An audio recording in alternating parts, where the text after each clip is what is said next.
ঘৰলৈ বুলি ওলাই আহি আছো অকলে আহিছো আজি মানে আহিব লগা বহুত ডাঙৰ সমস্যা হৈছে গতিকে আহিব লগা হ'ল নমস্কাৰ সকলোকে স্বাগতম জনাইছো মমিজ ব্লগৰ এনে এটা ভিডিঅ'ৰ মাজলৈ আশা কৰো আপোনালোক সকলো বহুত বেছি ভালে কুশলে আছে আৰু মোৰ বিশেষ ভাল নহয় কাৰণ সমস্যাটো হৈছে মাৰ এক্সিডেন্ট আৰু মাৰ এক্সিডেন্টৰ বাবে লৰালৈকৈ মই গাড়ীত উঠি ঘৰলৈ আহিব লগা আৰু মই অকলে আহিছো যেহেতু লৰাহতক আনিব পৰা নাই আৰু মাৰ এক্সিডেন্ট পৰখি দিনাখনেই হ'ল কিন্তু মই আহিব পৰা নাই যেহেতু লৰাৰ অসুখ সৰু লৰাৰ গা বহুতেই বেছি বেয়া তাৰ জ্বৰ হৈ আছিল সেইবাবে মই আহিব পৰা নাছিলো আৰু একেবাৰে ঘৰত আহি মই ৰান্ধি বাঢ়ি খুৱাই বুৱাই লৈ পেলাই দেউতাক মই এফালে আগবঢ়াই দিছো যেহেতু দেউতা এফালে গৈছে আৰু ক'ত গৈছে কি কথা সকলোবোৰ আপোনালোকক ঘৰত গৈ ক'ম আৰু যেহেতু মই এটা ৰাতি ঘৰত থাকিলো সেইবাবে মই মাক একেবাৰে পিছদিনাখন লৈ আহিছো এয়া মই যোৱাকালি আহিছিলো আৰু এয়া পিছদিনাখনত মাক লৈ আহিছো যেহেতু মা ঘৰত অকলে থাকিব নোৱাৰে আৰু মাক চোৱা চিতা মানুহ নাই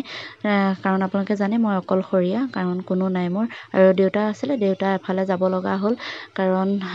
আমাৰ নিচিনা মানুহবোৰ ঘৰত বহি থাকিলে খামনো ক'ৰ পৰা নহয় জানো গতিকে ক'ত গৈছে কি কথা ক'ম বাৰু আপোনালোকক আৰু এয়া মই মাক লৈ আহি আছো গতিকে আপোনালোকক সকলোখিনি মই ঘৰত গৈ ক'মগৈ আৰু আপোনালোকে আশীৰ্বাদ কৰিব মাজতে সোনকালে সুস্থ হৈ উঠে গতিকে বলকচোন একেবাৰে ঘৰত লগ পাই আছো মাক ঘৰৰ পৰা লৈ আহিলো আৰু আহা 3 দিন মান হ'ল আজি মানে কি ভিডিঅ' কৰিব পৰা মানে কোনো হেৰি নাছিল কাৰণে এইকেইদিন ভিডিঅ' কৰিব পৰা নাই ইমানে ব্যস্ত ইটো সিটো মানুহ অহা যোৱা বা মোৰ কিছুমান ভেজালৰ কাৰণে ভিডিঅ' কৰিব পৰা নাই আৰু মাক এয়া পুৰা বান্ধি থৈ দিছে এতিয়া বহি আছে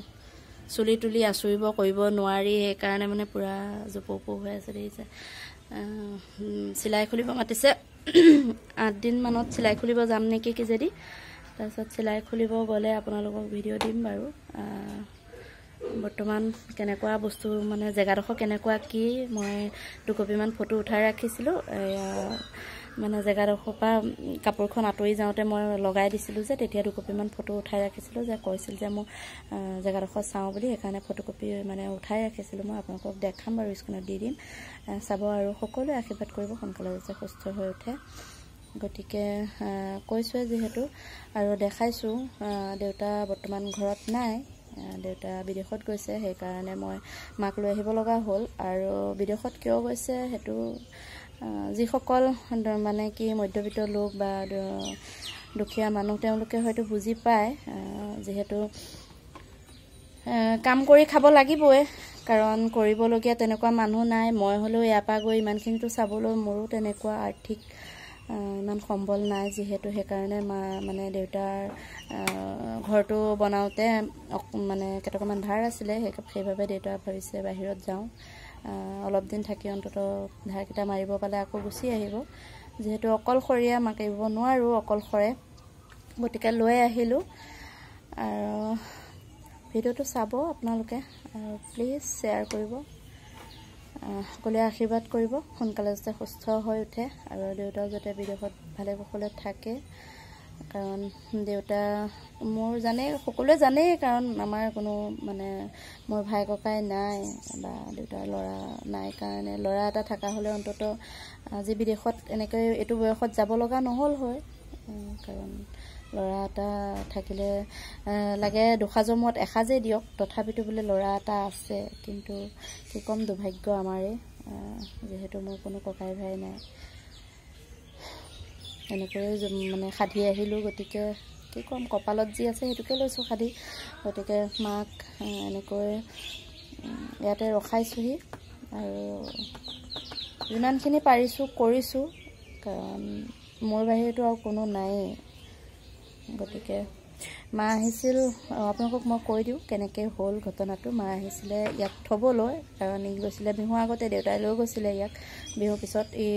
ইয়াক থ'বলৈ আহি পেলাই যাওঁতে মানে ইয়াৰ পৰা ধুনীয়াকৈ গ'ল ডাঙৰ গাড়ীত ভালকৈ গ'ল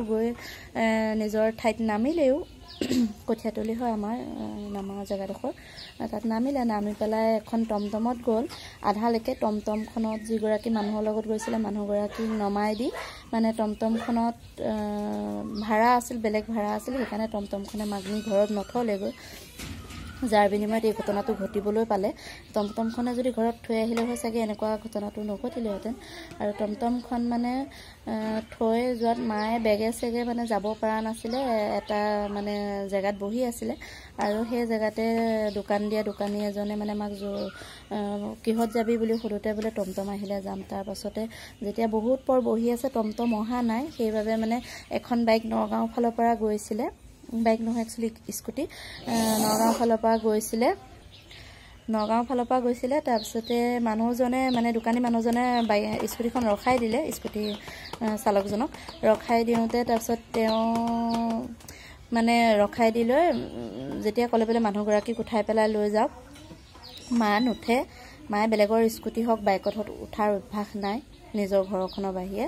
অভ্যাস নাই গতিকে মা নুঠে তথাপিতো জোৰ জবৰদস্তি উঠাই দিলে কিয়নো দুপৰীয়া এখন অকলে বহি আছে সেইবাবে উঠাই দিলে আৰু উঠাই দিয়াৰ পাছত বেছি নহয় অলপ গৈছিলে মানে ধৰক কি কম অলপ গৈছিলে মানে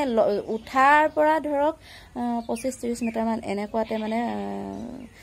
স্পীড ব্ৰেকাৰ এটা আছিলে সেইটো স্পীড ব্ৰেকাৰটোত লাহেকৈ গৈছিলে তথাপিতো কেনেকৈ হ'ল নাজানো স্পীড ব্ৰেকাৰটোত জাম্পিং কৰোঁতে মানে ওপৰত উঠি এনেকৈ চিটটোত বহি দিওঁতে পিছলি গৈ পেলাই মা পৰি গৈ পেলাই যিহেতু মাথা মানে মূৰ ফালিছে ফালি পেলাই 7টা চিলনি পৰিছে আৰু ভাগ্য ভাল মানে বেলেগ একো যে নহ'ল হোৱা হয়তো বহুত বিপদে আছিলে কাৰণ আমাৰ নিচিনা মানুহৰ ডাঙৰ কিবা এটা হোৱা বুলিলে বহুত বেছি ভয় লাগে আৰু ডাঙৰ কিবা এটা হোৱা হ'লে আমি ক'লৈ গ'লোহেঁতেন কি কৰিলোহেঁতেন ক'ত টকা পালোহেঁতেন এইবোৰ ভাবি মোৰ মানে মাথা বেয়া হৈ গৈছে সেইদিনা ৰাতিটো কি হ'লহেঁতেন ঈশ্বৰে ইমানতে যে ৰক্ষা কৰিলে তাৰ কাৰণে ভগৱানক বহুত বহুত ধন্যবাদ প্ৰাৰ্থনাও কৰিছোঁ ভগৱানক যাতে সোনকালে সুস্থ কৰি দিয়ে আৰু ভিডিঅ'টো চাই থকাৰ বাবে বহুত বহুত ধন্যবাদ আপোনালোকক আৰু আপোনালোকে ইমান মৰম আশীৰ্বাদ দিছে আৰু ইমান সোনকালে মোৰ ছাবস্ক্ৰাইবাৰখিনি বাঢ়িছে বিশেষকৈ মোৰ গৈ মোৰ পৰিয়ালটো 900ৰ ঘৰত পৰিছেগৈ আৰু এই 900 মানে মোৰ পৰিয়ালৰ 900জন লোকৰ বহুত বহুত ধন্যবাদ তেওঁলোকে মোক আগুৱাই লৈ যোৱাত সহায় কৰাৰ বাবে আৰু আপোনালোকৰ পৰা আৰু এটা আশীৰ্বাদ বিচাৰিছোঁ যাতে সোনকালে মোৰ 1K হয় তাকে আশীৰ্বাদ বিচাৰিছোঁ গতিকে ভিডিঅ'টো চাই থকাৰ বাবে বহুত বহুত ধন্যবাদ আৰু কি কৰি আছো হে ক'ত কথা